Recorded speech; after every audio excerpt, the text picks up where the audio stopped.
Assalamualaikum warahmatullahi wabarakatuh. Kami ingin mempresentasikan tugas presentasi mini riset kami yang ada anggota kelompoknya atas nama saya sendiri Kiki Aprilia Ginting dan Hendri, lalu ada Muhammad Ilham. Lalu di sini kami akan memberitahukan profil perusahaan. Nah, profil perusahaan ini adalah sebuah PT Unibis ini adalah perusahaan manufaktur makanan dan minuman yang memiliki sejarah yang kaya dan telah mengukuhkan dirinya sebagai salah satu pemain termuka di industri ini.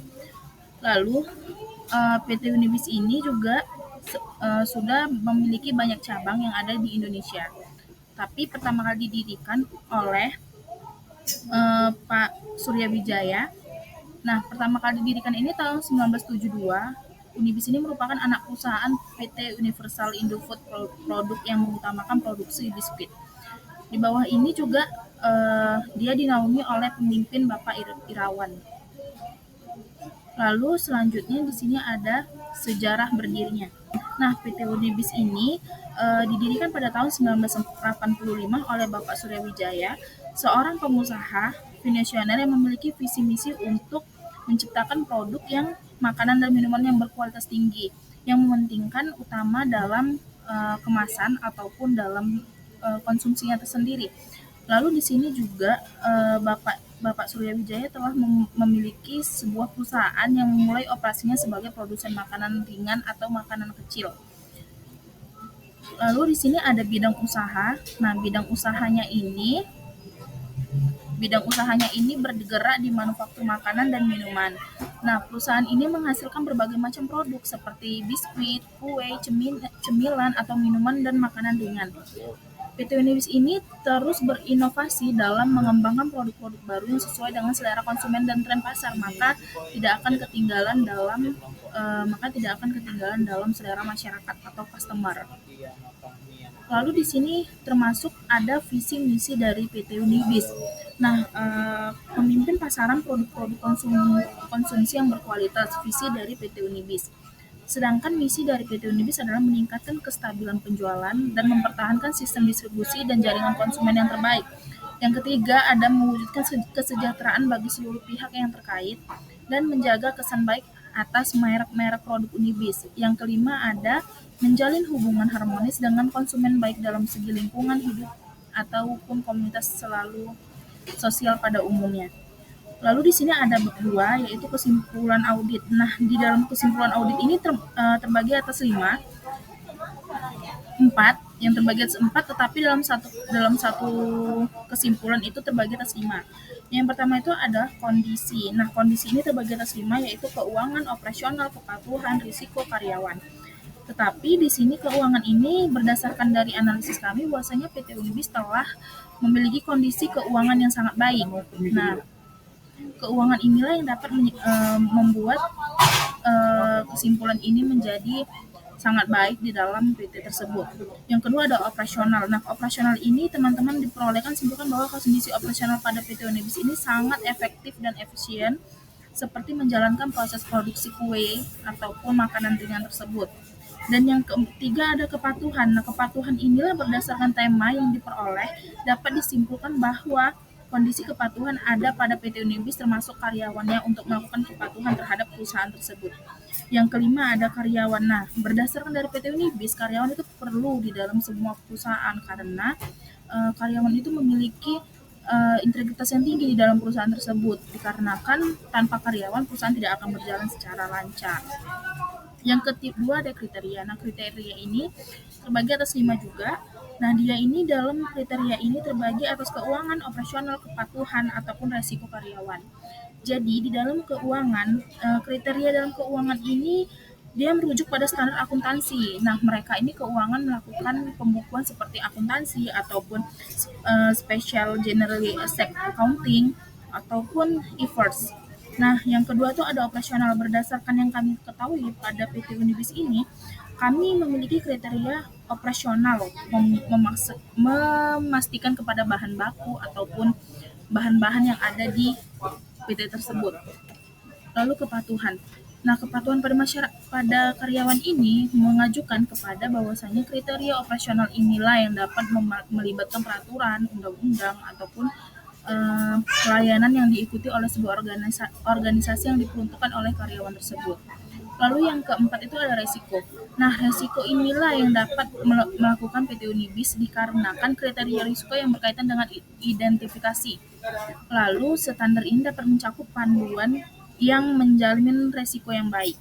Yang kelima ada karyawan. Nah, karyawan inilah yang kami ketahui bahwasanya setiap kriteria pasti memiliki karyawan-karyawan yang tertentunya memiliki spesifikasi oleh perusahaan, seperti contohnya tinggi badan ataupun berat badan yang standar yang akan dilakukan oleh perusahaan tersebut. Penyebabnya, lalu di sini ada penyebab terbagi atas 5 juga, keuangan, operasional, ataupun kepatuhan, resiko, dan karyawan. Dalam keuangan, adanya kewajiban hukum yang harus ditaati dalam keuangan tersebut, karena setiap keuangan memiliki data-data pribadi ataupun data-data pada perusahaan tersebut. Yang kedua ada operasional. Nah, operasional ini adalah adanya efisiensi operasional yang rendah, dikarenakan operasional rendah itulah yang dapat membuat PT tadi ini menjadi tidak baik ataupun tidak tersusunnya dengan baik organisasi tersebut. Lalu kepatuhan, adanya peraturan yang harus ditaati sama karyawan. Jadi ketika karyawan ini memiliki efisiensi yang baik, maka kepatuhan itu akan dilakukan oleh karyawan yang baik juga. Karena PT tersebut akan terlihat baik jika karyawannya pun menaati peraturan dan undang-undang yang telah berlaku di perusahaan tersebut. Lalu ada resiko. Resiko inilah yang adanya ketidakpastian informasi. Jadi ketika tidak ada informasi, adanya kesalahan manusia. Jadi ketika informasi tidak seperti miskomunikasi, maka terjadinya suatu informasi yang salah. Maka itu atasan dengan bawahan itu selalu harus merujuk kepada informasi yang baik agar kinerja karyawan pun terlaksana dengan baik juga. Lalu ada karyawan. Nah, adanya penyelidikan kinerja karyawan. Jadi ketika kita memiliki karyawan, kita pasti akan menelusuri sifat karyawan tersebut. Pasti kita juga melihat kinerja karyawan tersebut dengan cara diawasi ataupun melakukan pelatihan karyawan tersebut. Lalu di sini ada akibat. Nah, akibat itu terbagi 5 juga. Akibatnya adalah keuangan, operasional, kepatuhan, resiko, dan karyawan. Nah, keuangan ini akan berdampak pada penyusunan laporan keuangan. Jika laporan keuangannya salah, pasti akan pemasukannya atau pengeluaran datanya akan salah juga. Dan yang kedua ada operasional. Nah, akan berdampak pada perbaikan proses. Lalu perbaikan proses inilah yang dapat melakukan bahwasanya prosedur itu sangat buruk gitu. Ini ada resiko. Resiko akan berdampak pada pemegang saham tersebut. Yang kelima ada karyawan. Akan berdampak pada karyawan jika karyawan itu kinerjanya tidak baik, maka karyawan tersebut akan mendapatkan istilahnya peringatan kode etik. Lalu selanjutnya akan dilanjutkan oleh teman saya atas nama Henry.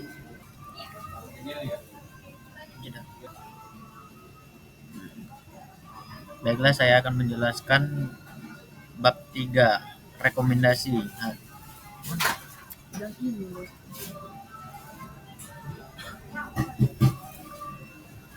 Hasil audit yang dilakukan menemukan beberapa kelemahan yang harus menjadi perhatian manajemen di masa yang akan datang. Kelemahan ini dapat dikelompokkan menjadi 3, yaitu kelemahan yang terjadi pada program perencanaan pelatihan yang tidak terstruktur dipersiapkan dengan baik. Yang kedua, kelemahan yang terjadi pada saat dilakukannya proses pelatihan karyawan atas mesin baru perusahaan. Yang ketiga, kelemahan yang terjadi karena kurangnya dana SDM untuk meningkatkan kelemahan pelatihan ke jenjang yang lebih tinggi. Atas keseluruhan kelemahan yang terjadi, maka diberikan rekomendasi sebagai koreksi atau yang langkah perbaikan yang diambil manajemen untuk memperbaiki kelemahan tersebut. Rekomendasi perusahaan harus membuat program perencanaan pelatihan karyawan secara jelas dan struktur, serta dipersiapkan dengan baik, sehingga program pelatihan dapat berjalan dengan maksimal dan karyawan mendapatkan pelatihan yang sesuai dengan kebutuhan. Perusahaan harus membuat kebijakan dalam hal penambahan dana atau anggaran untuk pelatihan intensif dalam mempraktikkan mesin baru perusahaan agar para karyawan dapat lebih terampil mempraktikkan mesin tersebut secara langsung di lapangan. Perusahaan harus melakukan penilaian atas keberhasilan pelatihan secara formal dan terdokumentasi sebagai pertanggungjawaban atas dilaksanakannya pelatihan sebagai acuan untuk melihat kinerja sejauh mana program pelatihan yang dilakukan. Oh. Yang terakhir bab 4 ruang lingkup audit. Perencanaan ruang lingkup audit terbagi menjadi 4 bagian, yaitu perencanaan SDM, rekrutmen, seleksi, dan penempatan. Yang pertama, perencanaan SDM. Menurut Nasution, perencanaan SDM adalah pendekatan terhadap manajemen manusia. Pendekatan terhadap manajemen manusia didasarkan pada nilai manusia dalam hubungan dengan organisasi. Manusia merupakan sumber daya yang penting dalam organisasi. Di samping itu, efektivitas organisasi sangat dibutuhkan oleh manajemen manusia. Yang kedua, rekrutmen. Menurut Hasibuan, rekrutmen merupakan proses penarikan seleksi, penempatan, orientasi, dan induksi untuk mendapatkan karyawan yang efektif dan efisien, membantu tercapainya tujuan perusahaan. Yang ketiga, seleksi. Menurut Mathis dan Jackson, seleksi adalah proses pemilihan orang-orang yang memiliki kualifikasi yang dibutuhkan untuk mengisi lowongan pekerjaan di sebuah organisasi. Yang keempat, penempatan. Menurut Mathis dan Jackson, penempatan kerja adalah penempatan seseorang ke posisi pekerjaan yang tepat. Yang terpenting, penempatan sumber daya manusia harus dilihat sebagai proses pencocokan. Seberapa baik seorang tenaga kerja cocok dengan pekerjaan yang akan mempengaruhi jumlah dan kualitas kerja tenaga kerja.